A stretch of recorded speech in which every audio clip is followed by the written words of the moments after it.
alaykum bog'dorchilik kuzatuvchilari. 2025-yil 11-mayda O'zbekistonga kirib kelgan yangi navlardagi shaftollarni ko'rsatib o'tamiz. Xudo xolasa Brand Lady, Big Ben, Flariba, Samantha, Patagoniyalarni mevasini qo'yib qo'yganmiz. Xudo xolasa birinchisida Brand Lady pishib tugayapti Farg'onada do'stlar. Buni kalibrini o'lchaymiz. Xudo xolasa mana 70 ga to'liq tushyapti. 65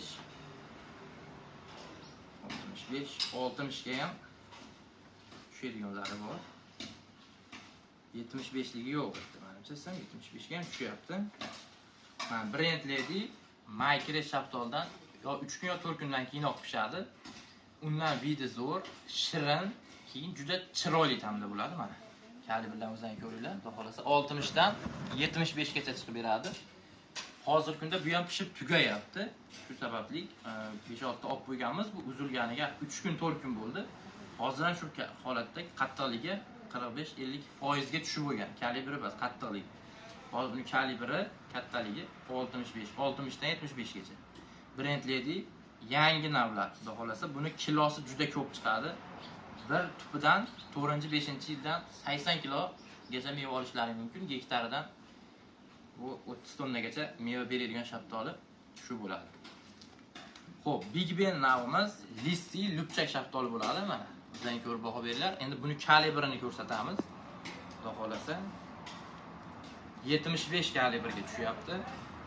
75 kalibr o'zi vaqi BH anorlarga o'tadi. 80 dan o'zi anorga o'tadi. Mana 75 80 ga tushadi. Tushirmasga o'ylaymiz. Big Ben asl nomi kitobida Big Top ham yoziladi. Kalibr bo'yicha bu sifat bo'yicha eng zo'rlaridan bu. Og'irligidan qo'lan ko'tarilmayapti buni. Mana 65 60ligi yo'q, mana 60ligi yo'q. Bu 60 ni bekitib qo'lyapti. 65 dan 80 gacha Lissi Big Ben navimiz tushyapti. 80, 75, 70, 65 gacha tushyapti. Bu ham 3-yildan mashg'ulotda meva berdi. Lupchay shaftoli, ichi sapsariq, juda shirin bo'ladi. Shu sababli bozorlarda eng kuchligi shu bo'ladi. Big Benga o'tishlarni tavsiya beraman. Hozirgi kunda Big Ben shaftolimizni 2 donasi o'zi 1 kilogrammgacha chiqadi. Kalibr 75-80 pishgandan keyin 100 gacha chiqadi. Big Ben shaftolimiz kalibrlari juda zo'r chiqdi, ta'mi zo'r chiqdi, vidi zo'r chiqqan sababli hozir kunda eng zo'rlaridan bo'ladi. Hozir bularda endi kalibrlarini 65 dan 80 gacha chiqdi. Endi buni tarozda kilogrammini ko'rsatib o'tamiz. Bir donasi mana 250 grammgacha chiqadi. 245 bu nollarni oxirigacha aytmaydi, chunki hozir zaryad tugab qoldi. 250 gramm. Demak, 4 donasi 1 kilo chiqadi degan. Hozir zaryadi 850 gramm 4 donasi. O'shadi hozir bu ham. Big Benga o'tishlarni tavsiya beraman hurmatli do'stlar, chunki kalibr juda yirik. 4 donasi qo'lga sig'maydi mana. Big Benlar shunaqa kalibri juda yirik. Hozir bu yosh niholdan uzilgani sababli ham kalibri hozircha o'rtacha holatda chiqdi. Buni yaxshiroq mineral o'g'itlar bilan boqib, KGBga tarbiyalansa, bu 4-5 yoshi kattalashgan sari yiriklashib 100 kalibrgacha tushadi. 90-95 shulargacha tushadigan shaftoli bo'ladi. Hozir O'zbekistonda Farg'onada 80 kalibrga tushdi. Ko'rdilaring, 80 kalibrga. Endi bunisiga o'tamiz. Bu Flariba do'stlar. Flariba hozir pishib tugadi. Bu biz olib qo'ygandik, uyga qo'yib qo'yganmiz. Qattiqlik bo'yicha bu ham zo'r. To'kilib ketmaydi. Flariba Farg'onada 20-may, 25-mayda pishadi. Biz olib qo'yganmiz o'zi. Buni kalibrini ham qo'yamiz. Buni kalibrlari Big Bendaqa bo'lmaydi. 65 ga qo'yib ko'ramiz. 65 ga ham tushmadi. 60 kalibrga tushyapti. 60 55 50 kalibrlarga tushyapti. Flariba pishganiga 10 kun, 15 kun bo'lgan eng birinchi pishadigan shaftoli. Flariba sortimiz shu holatda bo'ladi. Buni vidi zo'r, erta pishadi. Любой shaftol hech qaysi shaftol bundan oldin pishadigan yo'q. Bu navimiz eng erta pishadi, lekin ta'mi ja maqtanadigan darajada emas. Big Ben'lardaqa ta'mi unaqa shirin emas, lekin yaxshi daromad qilasizlar, chunki erta pishadi. Vodiyda ham, issiq hududda ham juda erta pishadi. Shu sababli bunga ham o'tishlarni tavsiya beraveraman. Erta pishgandan insonni yaxshi sotib olasizlar. Xo'p, endi bunisi Samantanji shaftoli. Bu ham yoshni holdan uzilgan. Mana kalibrlarni bilan ko'ramiz. Samantanji shaftoli yangi kirib keldi.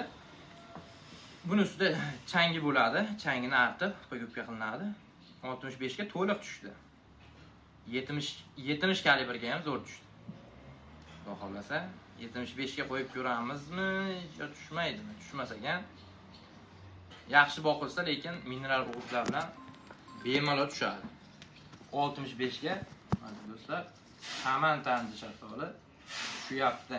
60 55 ga tushishi aniq.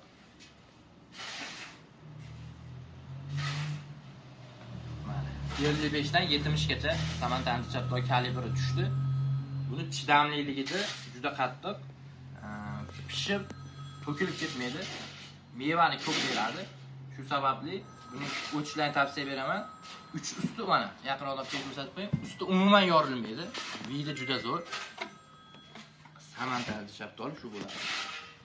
O'zbekistonga yangi kirib kelganlarda endi bunisi Patagonia pishib, bu ham Flariba bilan bir xil bo'ladi. Buni kalibrini o'lchashadi emas, chunki bu tugagan, kuchakka qo'yib qo'ydik. Patagonia shu holatda, Flariba bilan bir xil holatda kalibri chiqadi. Lekin hozir pishib tugagan bu ham. Flariba bilan bir xil paytda pishadi. Tugagan, uni kalibrini o'lchamaymiz. Bog'bon akalar, agronomlar bilan maslahatlashib, ko'chat ekishlarni tavsiya berardim.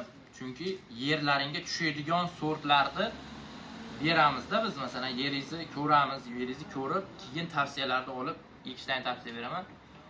Hozir ko'p joylarga agronom maslahat qilmasdan oldin internetda shunday ko'rib olib, ko'chatni olib ekib qo'yganlar, hozir ko'chat zo'r, mevasini sotisholmayapti, narxi arzon bo'lib ketyapti. Issiq hududga ertakroq narsalar eksa yaxshiroq daromad beradi. Ular ertaki narsani chidami yo'g'idan, masalan, erta pishadi-yu, yerim issiq joyga ertaroq pishish kerak deb yangi sortdagi giloslarni, shaftollar ekishgan, ular eksportga yaramaydi. O'zimizda ichki bozorlarga zo'r yetib boradi, lekin Yevropaga, chet elga hech qaysi biriga chidami yo'q.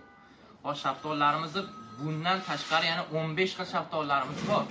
Lekin ularni daromad qila olmaysizlar. Hozir bu Big Ben shaftolidan tashqari boshqa sortdagi shaftollarimiz bor, yangidan kirib kelgan, lekin nima effekti bunaqa emas.